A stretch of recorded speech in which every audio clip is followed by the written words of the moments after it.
En el aire de Radio Uruguay, inventamos entre todos la máquina de pensar. Acompáñenos en un viaje a través de los universos que vibran dentro de los libros. Bienvenidos al corazón de las palabras, la máquina de pensar. Conduce Pablo Silva Olazábal. Produce Gustavo Germán. Auspicia Biblioteca Nacional. La máquina de pensar.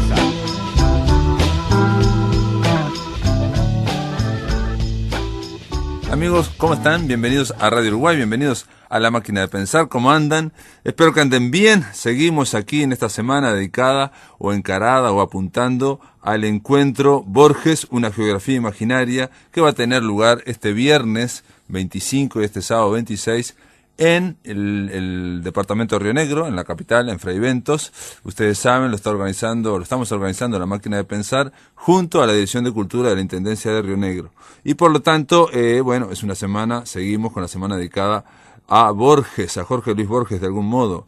Les propongo ahora escuchar ustedes saben, Roberto Aprato, que tiene actualmente la columna La Ventana Indiscreta, acá en La Máquina de Pensar, supo tener hace 2 años una columna llamada Íntima, columna de poesía. Bueno, en una de esas columnas, Roberto Aprato habló de la poética, de la poesía de Jorge Luis Borges, y como Roberto va a estar, también va a ser uno de los participantes, uno de los disertantes del encuentro Borges en Fraiventos, vamos a escucharlo, les propongo oírlo, hablar de la poesía de Jorge Luis Borges.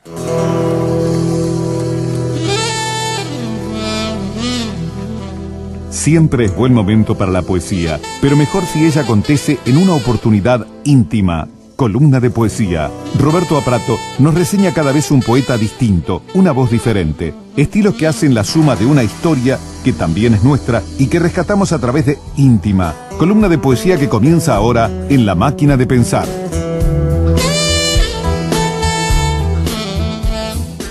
El poeta declara su nombradía. El círculo del cielo mide mi gloria. Las bibliotecas del oriente se disputan mis versos. Los emires me buscan para llenarme de oro la boca. Los ángeles ya saben de memoria mi último ségel. Mis instrumentos de trabajo son la humillación y la angustia. Ojalá yo hubiera nacido muerto. Jorge Luis Borges, obviamente, es este hombre. Y aquí, Roberto Aprato. ¿Cómo le va, Roberto Aprato? Pero muy bien, ¿usted? Bueno, yo voy a empezar con una lectura. Dale. Ya que él empezó, también yo tengo Perfecto. derecho. Voy a leer, para empezar con eso, una de las milongas de Borges. Una milonga, justamente además en homenaje a nuestra fecha patria, que es Milonga para los orientales. Milonga que este porteño dedica a los orientales, agradeciendo memorias de tardes y de ceibales. El sabor del oriental con estas palabras pinto. Es el sabor de lo que es igual y un poco distinto. Milonga de tantas cosas que se van quedando lejos. La quinta con mirador y el zócalo de azulejos. En tu banda sale el sol apagando la farola del cerro y dando alegría a la arena y a la ola. Milonga de los troperos que hartos de tierra y camino pitaban tabaco negro en el paso del molino. A orillas del Uruguay me acuerdo de aquel matrero que lo atravesó prendido de la cola de su overo. Milonga del primer tango que se quebró, nos da igual, en las casas de Junín o en las casas de Yerbal. Como los tientos de un lazo se entrevera nuestra historia, esa historia de a caballo que huele a sangre y a gloria. Milonga de aquel gauchaje que arremetió con denuedo en la pampa, que es pareja, o en la cuchilla de Aedo. ¿Quién dirá de quiénes fueron esas lanzas enemigas que irá desgastando el tiempo, si de Ramírez o Artigas? Milonga de los morenos de la Concepción que al grito de Soler atropellaron en la carga del Cerrito. Para pelear como hermanos era buena cualquier cancha, que lo digan los que vieron su último sol en Cagancha. Hombro a hombro o pecho a pecho, cuántas veces combatimos, cuántas veces nos corrieron, cuántas veces los corrimos. Milonga del olvidado que se muere y que no se queja, milonga de la garganta tajeada de oreja a oreja, milonga del domador de potros de casco duro y de la plata que alegra el apero del oscuro, milonga de la milonga a la sombra del ombú, milonga del otro Hernández que se batió en Paysandú, milonga para que el tiempo vaya borrando fronteras, por algo tienen los mismos colores las dos banderas. el homenaje de Borges en ese libro que se llama Para las 6 cuerdas, de los años 60, y que es muy conmovedor. Por un lado es representativo de una manera de versear de Borges en ese estilo de la milonga que supo trabajar muy bien, y de todo un perfil del Borges milonguero, del Borges que también se junta con el Borges orillero, del y en el cual no hay, digamos, filosofía o no hay especulaciones filosóficas. Bueno, algunas hay, en algunas hay, sobre todo en Jacinto Chiclana o Oda íntima de Don Nicanor Paredes, que son cosas que musicalizó Piazzolla en su época, en los años 60, en un disco que se llamaba Piazzolla y Borges, donde está un famoso tango que se llama El Tango, y El Compadrito, y Títere, y varios poemas que cantó Edmundo Rivero, o que leyó un actor que se llamaba Luis Medina Castro. Hay toda una zona tanguera, milonguera, digamos, de Borges, en que además al mismo tiempo está haciendo filosofía, o sea, está trabajando temas esenciales. Digo, en Borges, en mayor o menor medida, los temas centrales están siempre, ¿no? El tiempo y la eternidad y el laberinto y la ilusión y el espejo y todo eso, que han quedado casi como lugares comunes de la crítica sobre Borges también, ¿no? Porque hay algunos que, estoy pensando en algunos críticos, ahora estaba pensando Borges en cuentos, que dicen que el mejor Borges es aquel en que se juntan esas dos vertientes, ¿no? La especulación y esta vertiente, digamos, criollista, milonguera, y por eso hablan, por ejemplo, de Funes el Memorioso, ¿no? Donde se juntan dos cosas que parecen, ¿no? En cambio, en otros cuentos, por ejemplo, posteriores, después como que se decantó, ¿no? No, pero y en La Otra Muerte también. O sea, yo creo que es imposible, por más, cuando uno piensa, yo mismo cuando yo te propuse lo de Borges.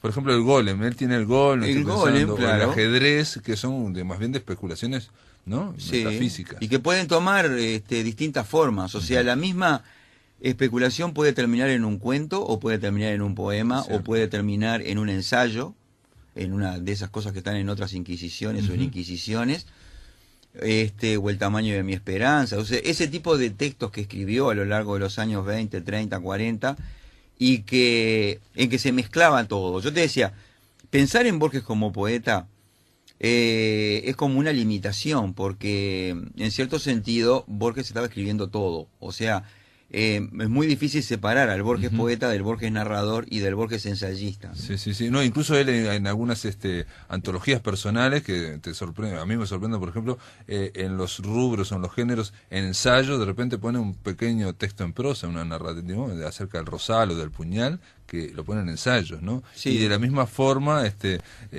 acercamiento al Mostacín, de repente apareció en ensayo y después lo puso en cuentos. Claro, porque es uno de los escritores, no en balde, ¿no? Aparte de la fama que tiene y del peso imborrable que tiene, sobre todo para los argentinos, pero ya a esta altura para el mundo, ¿no? Aparte de eso, era un gran escritor. O sea, porque una cosa es el impacto que puede tener sobre el lector de poesía o para el lector lego de poesía, y otra cosa lo que tiene de verdad como escritor. Y de verdad como escritor, en los tres terrenos descolló, incluso en un cuarto terreno que no es ni ensayo, ni poesía, ni narración, cuento, porque nunca escribió novela, que es el de los prólogos. Los prólogos que escribió, que él después se independizó en un libro de prólogos, prólogo de un libro de prólogos y todo eso. También era un maestro. Entonces, digamos, es un maestro en cuanto a tratar cualquier cosa como materia de su Ahora, la poesía, te pregunto, porque a nivel poesía me parece que no es tan convalidado, tan reconocido. Me da la impresión que como es en cuentos, tampoco es tan conocido, ¿no?, en su poesía. Pero es lo que planteaba que él empezó escribiendo poesía. Claro. Durante muchos años solo escribió y de hecho poesía. terminó escribiendo poesía también. Sí, empezó en el año 23, él publicó poemas que venían de antes, del 18, de cuando hizo su viaje a Europa y volvió ultraísta y era vanguardista, cosa que después dejó de serlo. Los tres primeros libros fueron de poesía. El Fervor de Buenos Aires y Luna de Frente y Cuaderno San Martín son de poesía. Y después vino la prosa y después empezó a alternar otra vez con la poesía.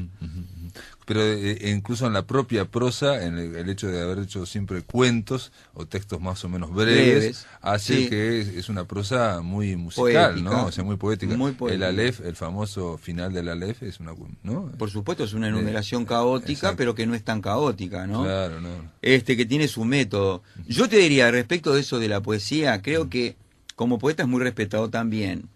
Pero lo que pasa es que como poeta, los poemas que se rescatan de él, digamos Límites o alguno de esos poemas, Límites, u otro poema o el de los dones, ¿no? o el poema de los dones, u otro poema de los dones, son poemas muy explícitos y que quedan como a trasmano de una onda que vino durante los años 50, 60 en la poesía latinoamericana, que justamente enfatizaba la oscuridad y enfatizaba la ambigüedad poética. Y Borges decía lo que pensaba, prácticamente como si estuviera escribiendo un ensayo. Sí, incluso yo llegué a leer algunos artículos que lo desmerecían un poco, lo bajaban un poco como poeta, porque decía que él rimaba espejo con reflejo, por ejemplo. Sí, no tenía ningún problema en hacer cosas que son rimas pobres, digamos, rimas pobres. O previsibles también. O previsibles, o sea, no es una rima en la cual vos te sorprendas, pero lo que pasa es que él no quería sorprender con la rima, quería sorprender con la idea.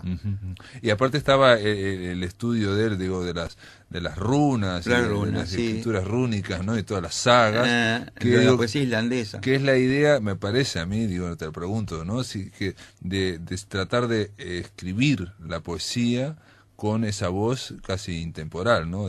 ¿No? Esa voz claro. de casi sencilla, ¿no? Esa voz medio legendaria. Una voz que eso es una de las cosas que le han reprochado también, que no se hacía eco de su tiempo. Claro. Es decir, que no se hace eco de su tiempo poético ni de su tiempo narrativo. Y aspira a ser intemporal. No le importa nada absolutamente qué es lo que pasa con el resto de la poesía ni de la narrativa de su tiempo, y eso es un poco antipático. Y a veces y a veces decían que también era un poco anacrónico esa misma idea, ¿no? Claro. De escribir en el siglo XX como si fueran, yo qué sé, con la sencillez de las sagas, ¿no? O sea, buscar esa...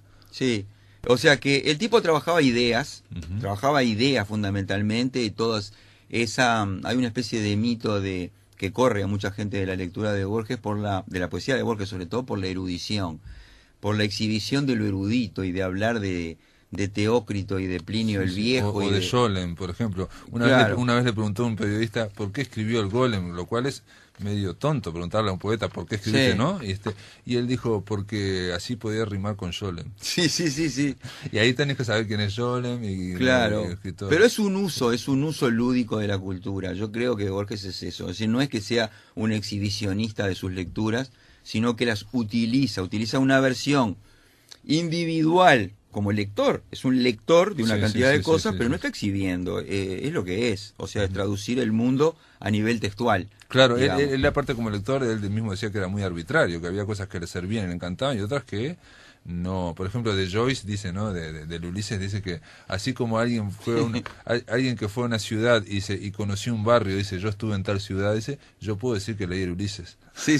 Porque leí una parte del Ulises, nada más lo dejé de decir. Claro, no era un lector de literatura contemporánea, Borges tampoco, no es un tipo que se haya agotado biblioteca. Ahora vos decís que ideas, pero hay algo que me parece a mí eminentemente poético, y que él ha mencionado, digamos, incluso en la escritura de sus cuentos, que él partía de una imagen.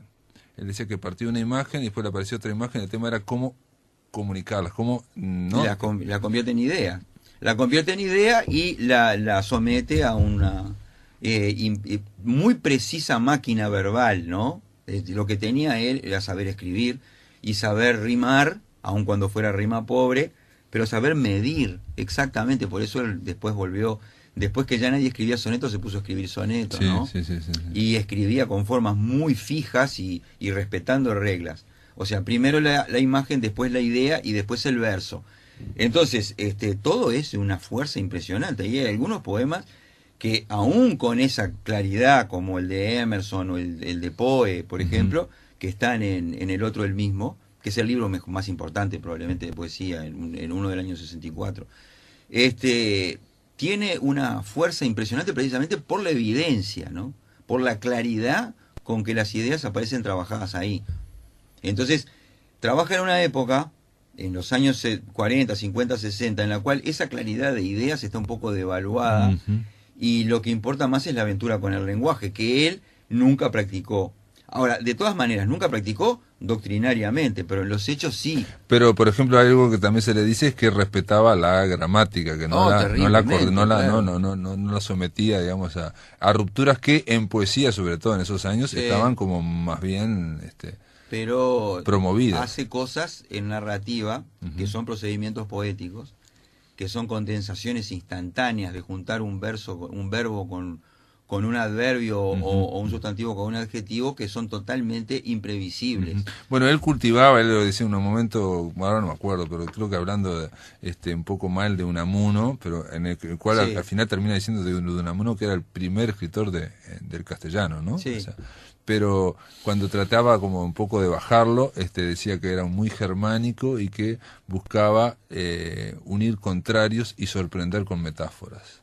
Y para mí se estaba reflejando él mismo, ¿no? El germánico, el unir, hablar en plan oxímoron, buscar todas formas oximorónicas, y después aparte de sorprender con eso, esas cosas de poner contrarios, ¿no? Sí, o sea, hay una capacidad poética para escribir, incluso prosa, y cuando hace prosa ensayística también, poética en el sentido de saber condensar y saber sorprender, en muchos casos, y además yo creo que hay un nivel emocional en el gusto por las ideas, ¿no? Que parece medio paradojal, pero existe en él. O sea, él trabaja intelectualmente su emoción.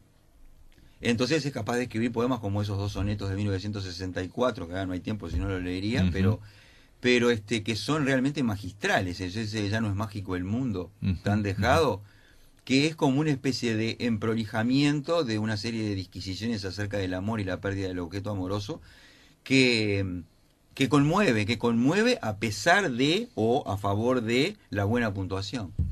No, y también tiene, me acuerdo ahora también un poema dedicado a Walt Whitman también, donde empieza con esa fuerza de Walt Whitman y termina, ¿no? Ya prácticamente no sabes quién, ¿no? No recuerdas quién, ¿no? Soy Walt Whitman. Soy Walt Whitman, sí, es impresionante. Ahora, él lo que tiene también, y un poco para ir cerrando también, en esa fuerza que decís vos, y en esa, que yo nunca lo había pensado, digamos que intelectualmente él, hay cosas que le gustan más o que quiere más. Él decía, por ejemplo, que las religiones o los mitos le gustaban como ficciones literarias, como una rama de la literatura fantástica, ¿no? Y en un momento dice, sin embargo, cuando le hablan de la Santísima Trinidad, dice que no me gusta, dice, por eso nunca hablé más, porque no me gusta la idea esa. Claro. Sí le gustaba el Corán o de otras cosas, pero como que había una cuestión yo creo que él se dedicó a lo que le gustaba, y lo que le gustaba lo convirtió todo en ficción, y es eso lo que hizo, y bienvenido sea. Y que no hay que tenerle miedo, simplemente no hay que creer que toda esa cultura es exhibición, es digamos exposición en todo caso de un gusto intelectual por la cultura. Bueno, estaba pensando el poema Ajedrez, por ejemplo, que claro, tiene una cuestión muy filosófica, de Omar Khayyam, una serie de cosas. Una pregunta final, ¿y qué pasó con el último libro? Porque dijiste que uno de los mejores era el otro el mismo, pero ¿y Los Conjurados? Los Conjurados no es tan bueno. No. Para mí, el otro el mismo es donde están los mejores.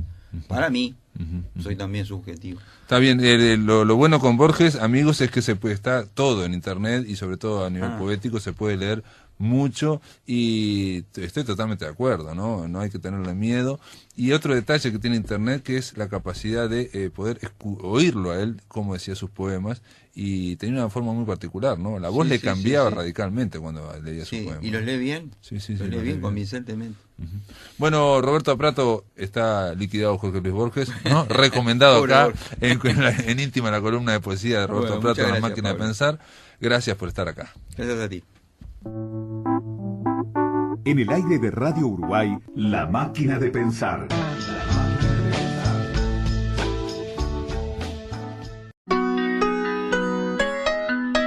Para comunicarte con La Máquina, envía un SMS al 099-780066 o un correo electrónico a lamaquinadepensar@adinet.com.uy. Si querés volver a escuchar charlas, entrevistas o columnas, ingresa a piensamáquina.blogspot.com y bienvenido al corazón de las palabras.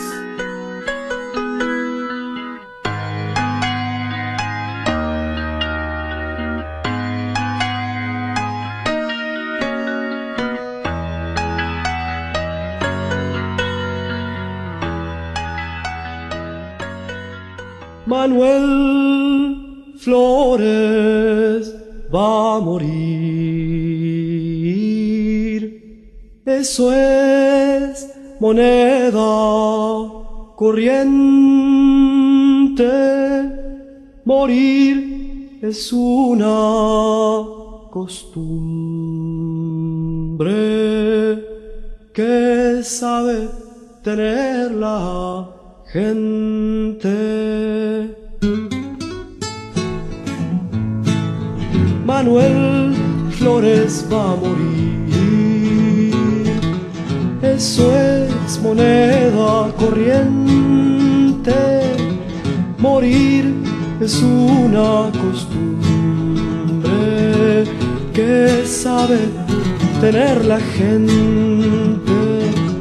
Y sin embargo me duele decirle adiós a la vida, esa cosa tan de siempre, tan dulce y tan conocida.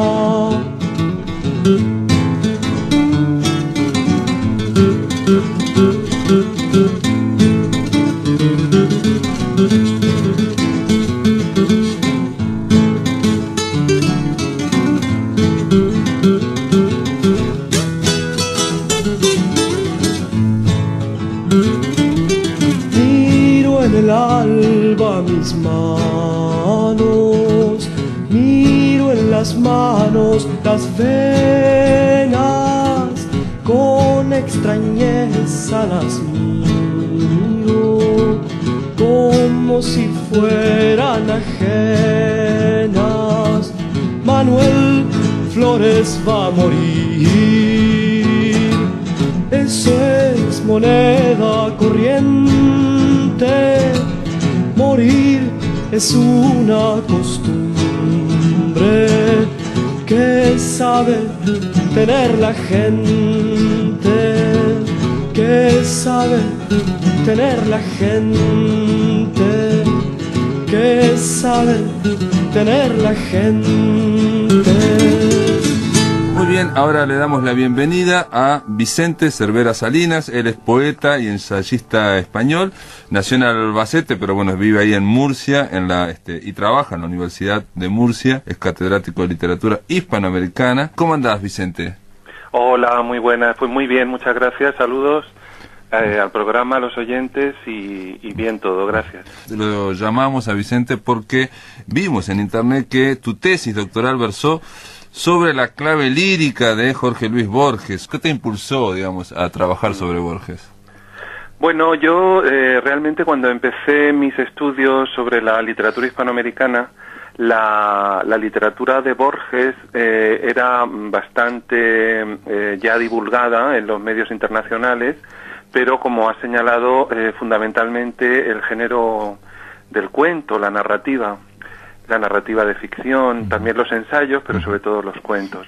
Sin embargo, la poesía pues era un género que había quedado ensombrecido, había quedado eclipsado, no se tenía tan en cuenta, incluso, bueno, pues no se había llegado a considerar a Borges como una figura central de la poesía latinoamericana o hispanoamericana del 20.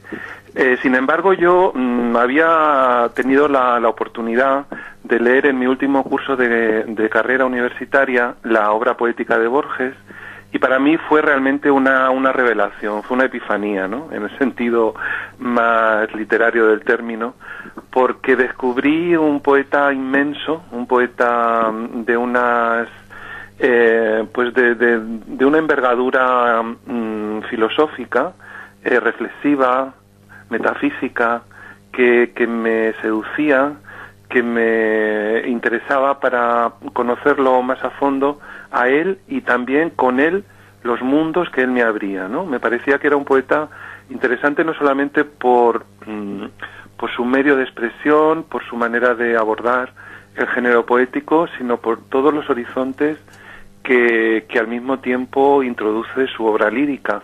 Entonces me pareció entrar en un universo muy particular, diferente, muy sugestivo, y entonces ya ese fue el motor para decidirme cuando tuve la beca predoctoral para realizar la tesis doctoral, me decidí por embarcarme en el estudio ya más minucioso de la obra poética de Borges. La información que tengo acá es que, bueno, tu tesis doctoral versó sobre la clave lírica de Borges. ¿No es muy ambicioso ese título, no? La clave lírica. Sí, bueno, realmente el título completo era La poesía del logos, clave lírica de Borges. Es decir, que yo accedí a la obra poética de Borges a través de una clave, de una llave que me permitiera acceder, pues, interpretar su obra, que para mí fue lo que yo llamé la poesía del logos, es decir, la poesía de la especulación, de la reflexión, del pensamiento, una poesía que no solamente se conforma o se limita a recrear el mundo o a celebrar el mundo o a hablar existencialmente en clave lírica sobre el mundo, ni tampoco desde una perspectiva meramente individual, sino que es una poesía del logos, una poesía pues más genérica, más universal, donde se establece el parámetro poético de un yo plural, que es el que Borges instaura en su poesía, en el poema de los dones. Él ya habla de un yo plural, y yo creo que ese yo plural es el que nos da la clave justamente de esa dimensión, de ese registro de poesía del logos, ¿no? De poesía filosófica, una poesía que al mismo tiempo que está cantando o que está ritmando, está pensando, está especulando, está accediendo pues a otros registros, a otras dimensiones del pensamiento donde nos encontramos todos, donde se encuentra pues eso, la psique y el alma y la historia también. Es decir, que yo creo que es una rara avis dentro de la poesía hispánica del siglo XX, porque ni es un poeta en la clave americanista, como pueda ser Neruda, ni es un poeta en clave vanguardista tan solo, aunque también lo fue, como pueda ser Huidobro, ni es un poeta en esta línea existencial del dolorido sentir, que pueda ser un Vallejo, ¿no? Es un poeta muy, muy diferente, muy particular, original, y que ha creado una escuela poética, ha creado una escuela literaria claramente. Y primero, cuando hablas de que como la clave lírica, digamos, de Borges, hablas del logos, pero logos significa palabra, ¿no? Claro, esta semana estuvimos sí. conversando de que él, en una entrevista concretamente que pasamos aquí un fragmentito, decía que él se oponía a la poesía como juego de palabras, que la poesía no se hace con palabras, la poesía es más que hacer algo con palabras. Claro, es que, bueno, eso también lo trabajé yo en la primera parte, en lo que era el marco teórico de la tesis. Yo establecí una distinción metodológica entre una poesía del logos y una poesía del mitos, porque los dos términos, logos y mitos, en griego significan palabra, efectivamente, así como epos también significa en griego palabra, pero son palabras que nos remiten a distintos conceptos, ¿no? El epos sería la palabra que narra, que cuenta, de ahí la poesía épica, una poesía narrativa. El mitos sería la poesía palabra, efectivamente, la poesía realidad, la poesía que juega con la palabra y que juega con la realidad, la palabra como la manera de atrapar la realidad. Mientras que la poesía del logos es la palabra que piensa, porque el logos es palabra, pero recordemos que también en griego significa razón, pensamiento. De hecho, el logos es el origen de la filosofía socrática, de la filosofía platónica. Entonces, es la palabra que no se limita a reproducir la realidad miméticamente y por lo tanto jugar con ella, que sería la poesía del mitos, la poesía vanguardista, con la que comenzó Borges, pero de la que luego más tarde renegó, sino que sería una palabra que progresivamente se iría elevando desde el registro de la realidad a registros pues más espirituales, más abstractos, más propios del pensamiento, de la razón, de la abstracción, y de ahí también en cierto modo se relaciona con la ceguera física de Borges, ¿no? Antes citaba yo el poema de los dones, que es justamente el poema que escribe cuando queda ciego y cuando da gracias por esa magnífica ironía de Dios que le dio al mismo tiempo los libros y la noche. Y esa ceguera física tiene como contrapeso una gran iluminación intelectual y espiritual. Entonces la poesía del logo es una poesía que se basa en una palabra que no es la palabra física, que no es la palabra del nominalismo, sino que es una palabra que piensa, que abstrae, que razona.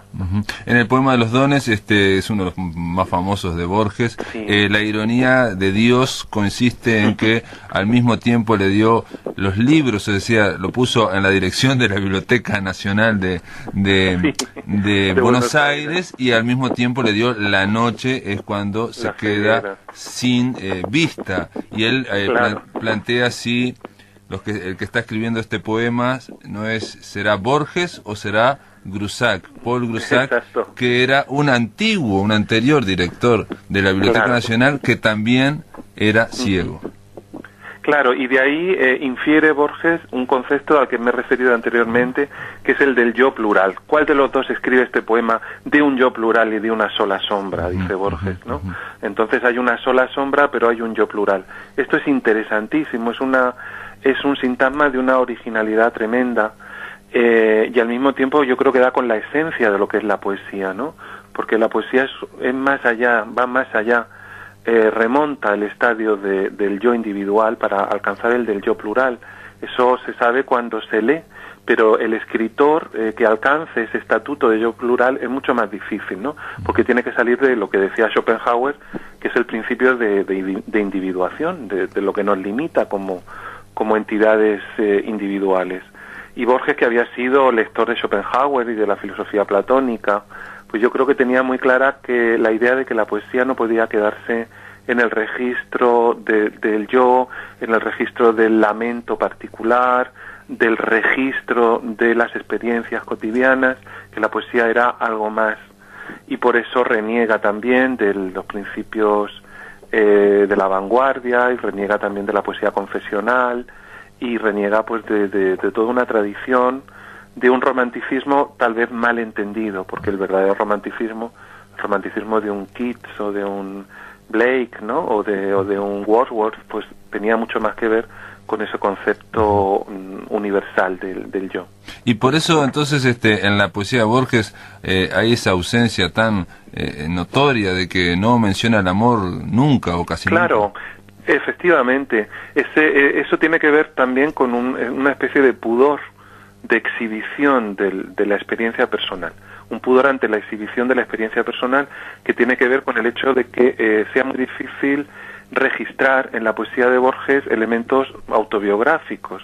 Hay algunos elementos autobiográficos, por supuesto, pero están tan tamizados y tan elevados a otras categorías, a otras dimensiones, que no nos interesa tanto el conocimiento o el reconocimiento de lo que le pudo acontecer al sujeto biográfico Jorge Luis Borges, sino cómo a partir de ahí él trasciende esa experiencia y lo lleva a otro nivel. Por eso digo que es muy original dentro de lo que es las voces de la poesía hispánica del siglo XX. Cuando digo hispánica me refiero a Hispanoamérica y también a España. La poesía de Borges, por eso también creo yo, ha tardado en reconocerse como una poesía de una gran magnitud y de una gran calidad, porque bueno, yo cuando estaba haciendo la tesis, pues la gente me decía, bueno, Borges, pues sí, un gran narrador, un gran autor de ficciones, de textos policiales, de textos de fantasía, pero su poesía, pues una poesía muy fría, muy marmórea, muy alejada, ¿no?, del yo, pero se tomaba como algo negativo, cuando yo creo que en realidad lo que hace Borges es devolverle a la poesía, pues un grado, que es un grado genuino de ese sentido de una poesía universal, de una poesía del logos.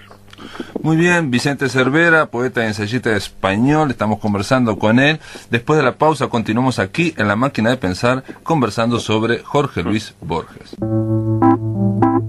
En el aire de Radio Uruguay, La Máquina de Pensar.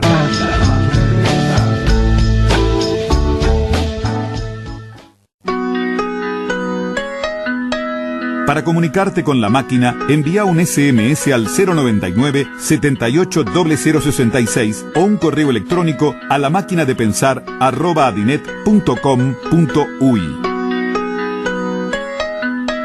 Si querés volver a escuchar charlas, entrevistas o columnas, ingresa a piensamáquina.blogspot.com y bienvenido al corazón de las palabras.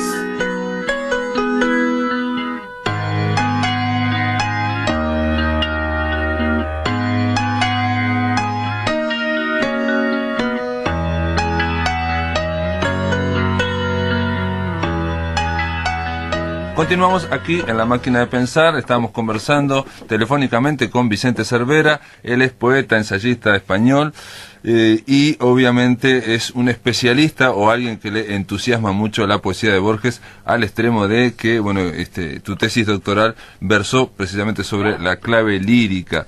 Antes de la pausa conversabas y me decías, Vicente, que algunos plantean que la poesía de Borges puede parecer fría, otros, yo he leído escritores que plantean que las rimas de Borges pueden ser previsibles, rima espejo con reflejo, y para nada originales. Esto unido al tema de que tampoco habla del amor, no habla de cuestiones confesionales de él, aunque su vida está presente en su poesía, ¿no? En el poema Los Dones hay elementos de su vida que lo hacen ir hacia otras especulaciones. ¿Cómo lo ves el tema de la previsibilidad, digamos, por ejemplo, de la rima de él? Bueno, yo creo que no se trata tanto de previsibilidad cuanto de economía de medios. Hay que pensar que cuando Borges vuelve al soneto, sobre todo en los libros de los años 60 en adelante, tiene mucho que ver también con su ceguera y con el hecho de que él pues ha dejado de leer libros y ha dejado de poder escribir directamente, tiene que dictar, ¿no? Entonces, a la hora de dictar un poema, pues lógicamente se cede todo a la memoria, a la capacidad que tú tienes de ir componiendo en el soporte de tu memoria, no en el soporte de un papel, o bueno, hoy en día puede ser de un ordenador, ¿no?, personal. Entonces, eso también explica, de algún modo, esa repetición que hay de temas, de técnicas, de rimas, en gran parte de la poesía de madurez y de senectud de Borges, donde lo importante no es la originalidad, no es la novedad, no es la sorpresa. Es un escritor que ha ido huyendo progresivamente de lo barroco, de la agudeza y arte de ingenio y del arte como juego de artificio, y que ha ido cada vez más encaminándose pues por razones estilísticas y también por razones biográficas, como estoy diciendo, la ceguera, ha ido encaminándose pues hacia un tipo de creación poética donde no cuenta tanto la originalidad como la profundidad, como la insistencia y como, digamos, la verdad poética que él nos transmite. Borges en ese sentido es bastante humilde. Él nos dice que no nos quiere transmitir grandes, o muchas, mejor dicho, muchas ideas, sino unas pocas claras, definidas, fijas y repetidas ideas. Entonces no creo que haya que censurárselo, sino que hay que entenderlo por una serie de motivos, algunos biográficos y otros de estética, ¿no?, de elección. Esto se ve muy claramente en el arte poética. El arte poético. Sí. Claro, no sé si lo habéis estado comentando. No, es que era la siguiente pregunta que te iba a hacer. En arte poética. Curioso. Estamos conectados. Es impresionante. Él dice en arte poética que la poesía es inmortal y pobre. Y pobre, justamente, era lo que yo quería comentar, esa coordinación tan original, curiosamente, de términos tan extraña, tan paradójica, ¿no? Es inmortal y pobre, exactamente. Pobre porque es como la metáfora de Ítaca, cuando Ulises regresa a Ítaca, en realidad regresa a un lugar bastante pobre en relación a lo que él ha podido contemplar y experimentar en su largo viaje, en su larga odisea. Ha podido ver ciudades mucho más ricas, más esplendorosas, grandes riquezas, grandes lujos, cosas extraordinarias, fantásticas. Y sin embargo, él lo que más desea y donde más goza es cuando regresa a su pobre isla, ¿no?, a su Ítaca verde e inmortal. Pues el arte, dice Borges, el arte poética es como esa Ítaca de verde eternidad, no de riquezas. Es pobre, pero al mismo tiempo es inmortal. Es decir, que el arte toca con las esencias, nos lleva a lo esencial, nos lleva a lo realmente importante, nos lleva a las grandes ideas, a las grandes verdades, ¿no?, como decía Keats. Verdad y belleza es todo lo que sabemos de este mundo y todo lo que tenemos que saber. No tenemos que saber nada más. Borges dice lo mismo y lo dice pues muchas veces con las mismas palabras o con una pobreza incluso de recursos estilísticos que esconde una gran riqueza de pensamiento y una gran riqueza espiritual. Y yo creo que hay que entenderlo así. El hecho de que en este poema, en arte poética, rimen las palabras, no solamente las terminaciones silábicas, sino las palabras río con río, o Itaca con... claro, todo o prodigio con prodigio, o espejo con espejo, prodigio, o cara claro, con cara. Efectivamente, todo esto es un recurso paradójico, porque dentro de su elementalidad, dentro de que a ningún poeta se le ocurriría utilizarlo porque le parecería tan básico, ¿no? Que lo podrían tildar de falta de pues eso, de falta de ingenio poético. Sí, claro. Sin embargo, Borges recurre a lo más básico para decir, en lo más humilde, en la mayor pobreza, donde está la mayor riqueza también. Porque diciendo esto y repitiendo las mismas palabras, estoy creando mi arte poética. Y mi arte poética es que la poesía es pobre, pero al mismo tiempo es inmortal. En esa paradoja reside la poesía de Borges. Es sorprendente porque en un siglo XX que realmente es más que nada pirotécnico y muy lleno de prodigios, aquí se cuentan que Ulises, harto de prodigios, lloró de amor al divisar su Ítaca. Su Ítaca inmortal, claro. Es esa idea tan hermosa. A mí me parece que Borges da con una clave, ¿no? Que da con una especie de universal poético, que es un universal humano al fin y al cabo, ¿no? Son las cosas que nos emocionan, las cosas que de verdad nos llenan, pues no son tantas, son pocas y son muy claras, ¿no? Y todo lo demás, pues muchas veces es accesorio o es algo de lo que podemos prescindir. Es como decía Sócrates, dice, ¿cuántas cosas hay de las que... Él se alegraba porque iba por la calle y decía, ¿cuántas cosas hay que no necesito, no? Era feliz porque se daba cuenta de que había muchas cosas que no necesitaba. Y Borges, pues también es un autor que le rinde culto, pues a esa, valga el oxímoron, a esa rica pobreza, ¿no? A esa deslumbrante pobreza, donde realmente está lo que necesitamos, donde nos reconocemos, y donde late quizá lo más verdadero. Otra constante de Borges, y digo, es difícil obviamente agotar todos los temas que tiene, digo, el tema del tiempo y el tema de que la vida es sueño, o que estamos dentro de un sueño, y que el dormir cada noche es la muerte, digamos, ¿no? Es igual que la gran...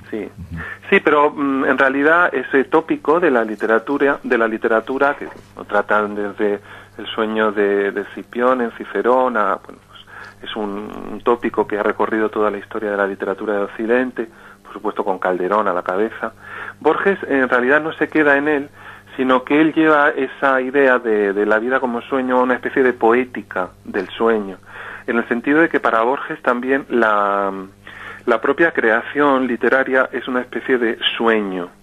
Es un sueño organizado, orquestado por un soñador que es el autor. Y las criaturas del sueño pues son las criaturas de su ficción.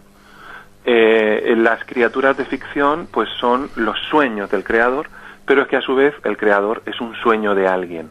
Es decir, que Borges todo esto lo incorpora, lo introduce en una especie de gran muñeca rusa o caja china, donde los elementos se van introduciendo unos en otros hasta llegar a esa puesta en abismo de la que hablaba Genet, para referirse a la literatura de Borges, ¿no? Es decir, somos soñadores, somos criaturas, entidades soñadas por alguien, y a nuestra vez tenemos la posibilidad de crear. Crear es soñar. Por eso nuestras creaciones son sueños. Pero son sueños conscientes, porque los creamos en la consciencia. Y por eso pues podemos manipularlos, podemos organizarlos, podemos dotarlos de la vida que queramos o que creamos. Son nuestros sueños, son nuestras criaturas. En este sentido, Borges, por ejemplo, trata el tema de Quijote, de Don Quijote, de Alonso Quijano. Dentro de esta poética del sueño hay un poema que se llama Ni siquiera soy polvo, donde es un monólogo dramático de Alonso Quijano, en el que es muy interesante porque Alonso Quijano está naciendo como criatura soñada de Cervantes. Alonso Quijano es la criatura soñada de Miguel de Cervantes, pero es que a su vez Don Quijote va a ser la criatura soñada por Alonso Quijano, puesto que Don Quijote es la creación de ese caballero, ¿no? De ese hidalgo manchego que a su vez se quiso convertir en otro ser. Es decir, que para Borges el sueño tiene toda una concepción creadora, una concepción poética, porque para Borges, en realidad lo que Borges pone en tela de juicio es la estructura de lo real. Borges descree de la realidad tal como nosotros la entendemos. En ese sentido es muy idealista, es un escritor que se abrazaría a una filosofía idealista, y ese idealismo le lleva a concebir que la verdadera realidad es la proyección de nuestra mente, la proyección de nuestras imaginaciones y de nuestros sueños, y eso lo lleva al campo de la creación. Esto se ve muy bien en sus cuentos como Las ruinas circulares, ¿no? Donde justamente un maestro crea a su discípulo, y luego el propio maestro se dará cuenta de que él también es una criatura soñada, puesto que cuando pasa por el fuego su materia no es combustible, ¿no? También, se da cuenta de... También está en el poema del ajedrez, también, que el jugador mueve la pieza. Efectivamente. Vicente, para culminar esta rica charla, lástima que queda poco tiempo. Hay una aparente contradicción, o yo veo una aparente contradicción, por un lado ese elogio a los sueños, ese intento por superar la conciencia e ir hacia un yo plural, ¿no? Y por otro lado, ese tono razonado, especulador, filosófico, muy consciente. Entonces, ¿cómo a través de algo muy consciente se puede superar la conciencia y llegar a un yo plural? Bueno, porque yo creo que justamente la racionalización se proyecta sobre el mundo real. Que lo que Borges pone en tela de juicio, como he dicho, es el estatuto de la realidad. A partir de ahí, lo verdaderamente real es nuestra mente. Lo verdaderamente real es lo que nosotros creamos y proyectamos. Es decir, que el racionalismo se aplica al espacio real en el que nos movemos. Por eso, por ejemplo, Ana María Barrenechea hablaba de la expresión de la irrealidad en la literatura de Borges, porque Borges instaura una especie de irrealidad, ¿no? Él, en muchos ensayos, en muchos cuentos y poemas, pues nos dice justamente esto, ¿no? Que soñamos el mundo, lo soñamos resistente, férreo, fijo. Creemos que el mundo que soñamos es un mundo verdaderamente estable, y que lo hacemos para darnos la seguridad de que vivimos en ese mundo real, pero que dejamos, él lo dice de una manera bellísima, esto lo dice en un ensayo que se llama Avatares de la Tortuga, dice, dejamos breves y eternos intersticios de sin razón para saber que es falso. Es decir, que en ese mundo aparentemente real en el que nos movemos y que necesitamos, para no volvernos locos, necesitamos movernos en un mundo aparentemente fijo y estable, dejamos intersticios de sin razón para saber que en el fondo ese mundo es falso, es irreal. Impresionante, es como si fuera Matrix. Claro, exactamente, por eso Borges es tan moderno, ¿no? Porque Borges ha introducido muchos elementos que luego se han recreado o creado en muchas obras de ficción y en muchas obras del arte posmoderno, ¿no? Como has citado tú muy bien la película Matrix, ¿no? Es eso, justamente eso, pero Borges lo dice, Borges le da la estatura filosófica a ese pensamiento, ¿no? Dejamos esos intersticios de sin razón, y ahí es donde realmente está el arte. El arte, la literatura es uno de esos intersticios de sin razón donde el creador puede soñar y puede transmitir, crear su obra, y puede también llegar a los lectores para que los lectores se comuniquen con ella en un sueño colectivo, en un sueño que ya no es solamente un sueño individual, sino un sueño colectivo. Esa es la magia, ¿no? Ese es el poder de la poesía y de la literatura. Muy bien, Vicente Cervera, te doy las gracias, poeta y ensayista español, te doy las gracias por, de alguna forma, ayudarnos a culminar esta semana dedicada a la poesía de Borges. Muy bien, pues muchas gracias por la llamada, por la comunicación. He disfrutado mucho con el coloquio y espero que lo podamos repetir en algún momento. Gracias, sí, un saludo duda a los oyentes. Un abrazo. Gente, espero que les haya gustado. A mí por lo menos me pareció muy interesante este programa. Mañana a partir de las 19 horas, como siempre en Radio Uruguay, los espero aquí en La Máquina de Pensar, pero en este caso vamos a escuchar, vamos a hablar desde Fraiventos, desde la Biblioteca Municipal de Fraiventos, ya hablando con la profesora Grisel Milesi, que es orientadora del taller literario Los Lobisones, y con la poeta y escritora Mirna Linale de Rosas. Las dos vamos a estar, los tres vamos a estar hablando sobre la presencia de Jorge Luis Borges en Fraiventos. Amigos, esto es todo. Hasta mañana.